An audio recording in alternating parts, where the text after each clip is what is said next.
A sessão, a CAI está discutindo no dia de hoje a questão do ICMS, uma preocupação de todos os estados e que, lamentavelmente, as emendas que mais atendiam, no nosso entendimento, a visão do Rio Grande do Sul, os estados do Sul, eram aquelas apresentadas pelo senador Suplicy, que, pelas informações que recebi, que não faço parte da comissão, foram derrotadas.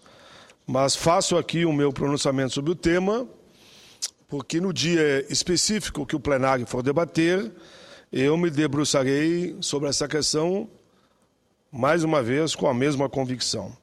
Senhor presidente, uso a palavra nesse momento para fazer alguns comentários a respeito da proposta de resolução do Senado, chamada PRS 1 de 2013, a qual trata das alíquotas interestaduais do ICMS. O principal imposto, senhor presidente estadual, e o maior imposto em arrecadação do país, chegando a mais de 325 bilhões em 2012. Isso reforça a importância do tema que essa Casa e esse plenário vai ter que decidir. Se levarmos em conta que as matérias de competência das resoluções do Senado são discutidas e apreciadas por nós, senadores e senadoras, sem tramitação na Câmara dos Deputados, a nossa responsabilidade aumenta muito mais, que tudo vai ser decidido aqui nesse plenário. Antes de tudo, senhor presidente, gostaria de dizer da boa intenção do senador Darcy Amaral, que tem se empenhado na tentativa de construir uma proposta que atenda a todos. Senhor presidente, uma proposta que atenda ao poder público, à sociedade, mas também ao setor privado, no sentido de simplificar o imposto e reduzir a chamada guerra fiscal, que acaba por degradar as finanças estaduais já bastante comprometidas. A guerra fiscal, em momentos anteriores, serviu de instrumento para os estados atraírem investimentos, atraírem novas empresas, gerando emprego e renda, através de benefícios sobre o ICMS, que seria arrecadado com esses novos empreendimentos. Ocorre, porém, que após diversos anos praticando a guerra fiscal, o mecanismo de incentivo foi virando um verdadeiro leilão. Leilão de receitas do ICMS e do dinheiro público dos estados e dos municípios, que acabam recebendo menos repasse do imposto. Por essas razões, senhor presidente, os objetivos da reforma tributária, mais especificamente da reforma do ICMS, foram apontados pelo governo federal, quais sejam: primeiro, precisamos garantir a simplificação do imposto através da unificação das alíquotas interestaduais com redução gradual para 4%. Ao mesmo tempo, evitaria, assim, as simulações de operações e a fraude. Segundo, a redução da guerra fiscal através da migração do imposto para o destino, ou seja, para o estado onde as mercadorias ou os bens serão consumidos, deixando menos imposto para o estado produtor conceder incentivos. Terceiro, a obrigatoriedade da aprovação pelo CONFAZ dos novos incentivos, dando segurança jurídica para as empresas, evitando ilegalidades e também o ferimento mortal da nossa Constituição. Senhor presidente, o número 4, eu diria que seria o tratamento específico para a convalidação dos benefícios já existentes, muitos deles ilegais ou inconstitucionais, concedendo prazo para o fim da fruição. Senhores e senhoras, queria também destacar: quanto à simplificação do imposto, que viria através da unificação das alíquotas interestaduais, o substitutivo aprovado na Comissão de Assuntos Econômicos não atende às expectativas e confirmada porque piorou hoje pela manhã. O objetivo do governo federal, com o qual concordamos, seria de chegar a uma alíquota única, repito, com a redução gradual e convergência em 4%. Hoje temos duas alíquotas interestaduais do ICMS. A alíquota de 12%, que incide sobre os 83% das operações interestaduais, e a alíquota de 7%, que incide sobre os 17% das operações, que são aquelas destinadas às regiões Norte, Nordeste, Centro-Oeste e Espírito Santo, já reservando hoje uma parcela maior do imposto para os estados citados. O substitutivo aprovado pela Comissão de Assuntos Econômicos, na realidade, inclui uma terceira alíquota interestadual de 4%, além de criar exceções para o gás natural, para a Zona Franca de Manaus e a área de livre comércio, e ainda para a saída da indústria e de produtos agropecuários do Norte, Nordeste, Centro-Oeste, destinados ao Sul e Sudeste. Teremos, então, assim, senhor presidente, 3 alíquotas no ICMS, uma vez de uma única alíquota de 4%, como era a proposta original. Isto, ao invés de simplificar, tornará o imposto mais complexo e ainda com inúmeras exceções. Em segundo lugar, senadores e senadoras, a redução da guerra fiscal também seria feita através da unificação e da redução da alíquota para 4%. Desta forma, os chamados estados produtores que vendem para os outros estados não teriam muito espaço para conceder incentivos pela receita das operações interestaduais. Teriam apenas 4%, pois a diferença do imposto ficaria para o estado de destino ou estado consumidor das mercadorias. Ocorre, senhor presidente, que o substitutivo aprovado manteve a alíquota elevada de 12% para as saídas da Zona Franca de Manaus e da área de livre comércio, estabelecendo também uma alíquota mais elevada, de 7% nas saídas da indústria e de produtos agropecuários das regiões Norte, Nordeste, Centro-Oeste e, como eu dizia antes, destinado a Sudeste. Além disso, foi estabelecida uma exceção específica para o gás natural, com alíquota de 12%.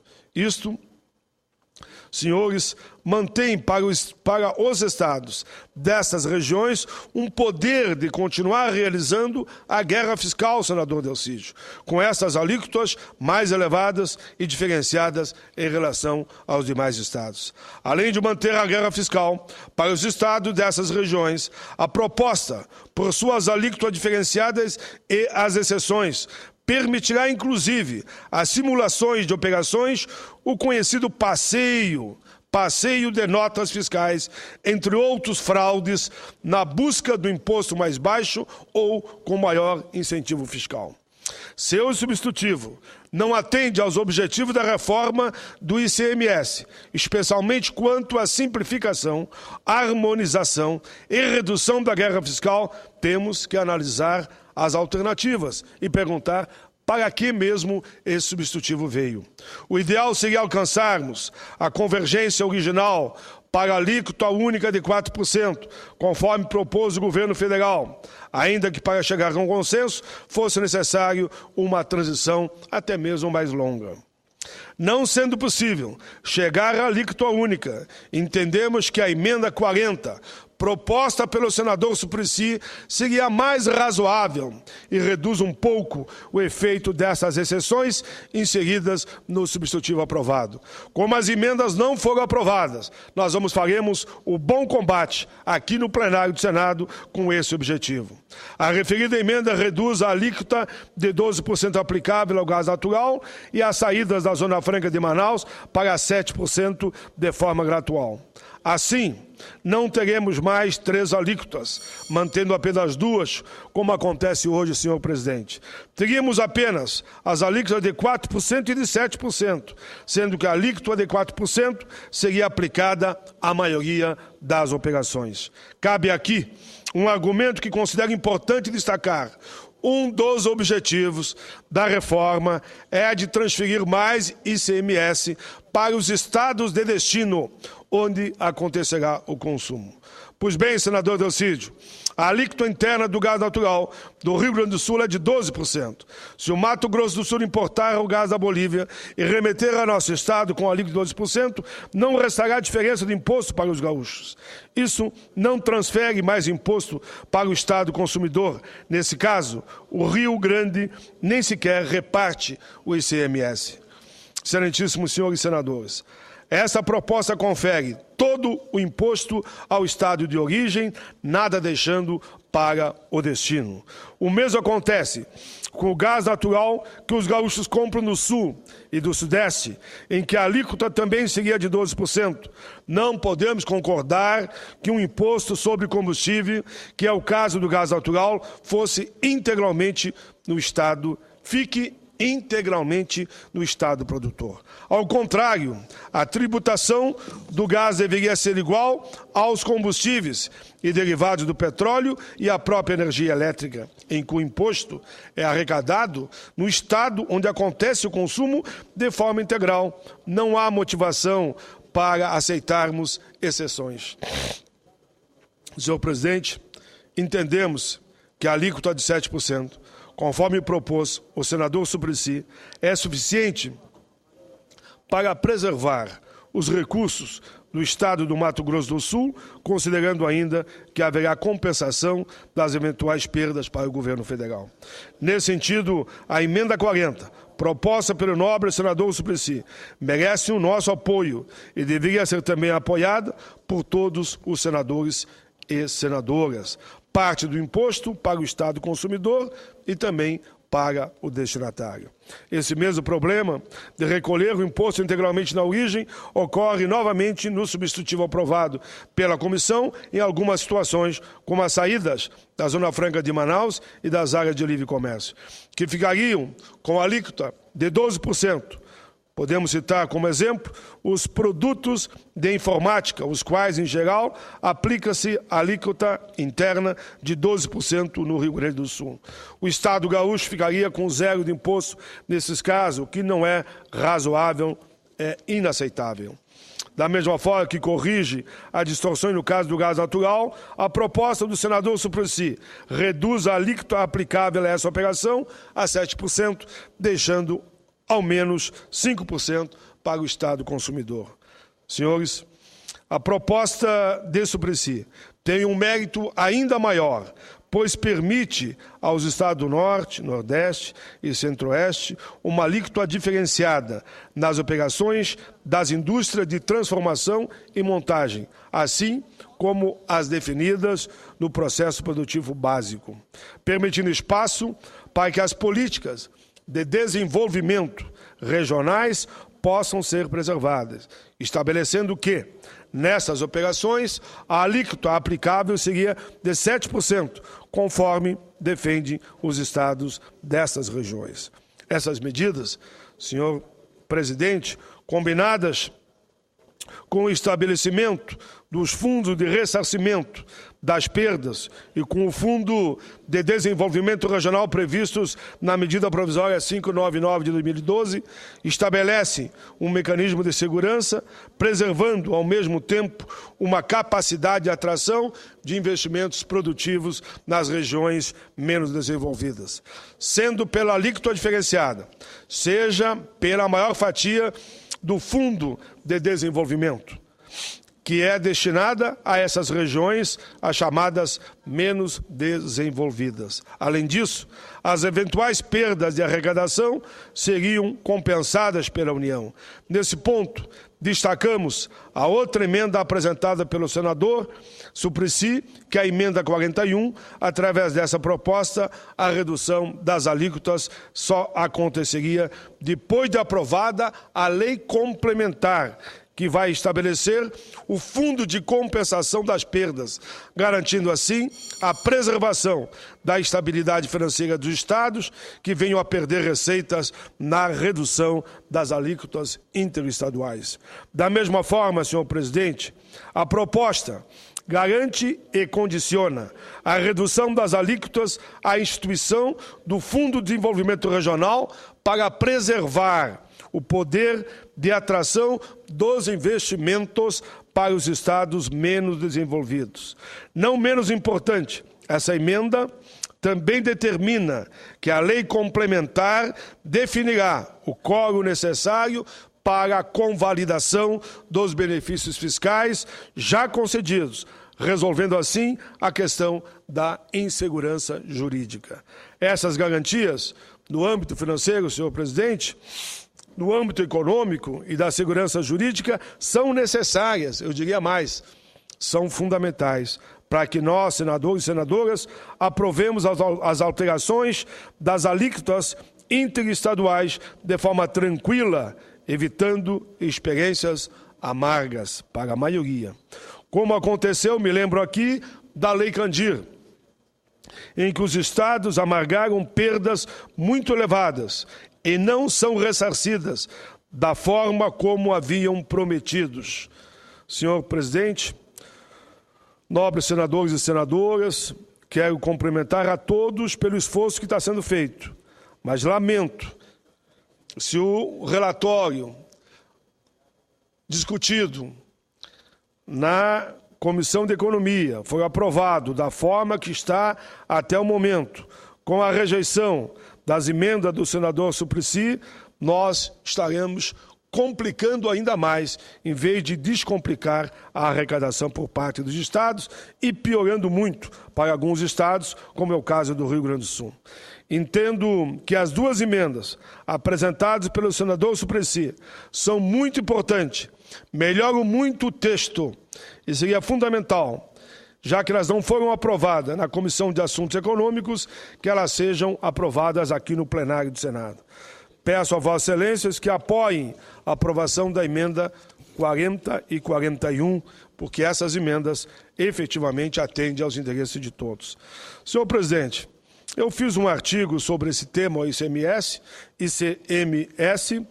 que trata dessa questão e, de forma resumida, ele foi, então, publicado nesse fim de semana no jornal Zero Hora do Rio Grande do Sul. Eu não vou ler todo o artigo, senhor presidente, só vou ler o final, porque, na verdade, ele é uma síntese do texto que eu fiz e que li aqui no meu pronunciamento. Aqui eu digo, dizendo que, como está o substitutivo, tal medida mantém para os estados um poder de continuar realizando a guerra fiscal, com alíquotas mais elevadas e diferenciadas em relação aos demais. Repito, por isso, como digo no artigo e no pronunciamento, apoiamos as duas emendas apresentadas pelo senador Suplicy, que corrigem as distorções. No caso do gás natural, reduz a alíquota aplicável a essas operações a 7%, deixando ao menos, como eu dizia antes, 5% para o Estado consumidor, além de ainda garantir aos Estados ressarcimento de suas eventuais perdas. Penso que as alterações propostas pelo senador paulistas, combinadas com o estabelecimento dos fundos de ressarcimento das perdas e com o Fundo de Desenvolvimento Regional previstos na medida provisória 599 de 2012, vão garantir um mecanismo de segurança, preservando ao mesmo tempo uma capacidade de atração de investimentos produtivos nas regiões menos desenvolvidas e será melhor, claro, também para inúmeros estados, entre eles o meu estado, o Rio Grande do Sul.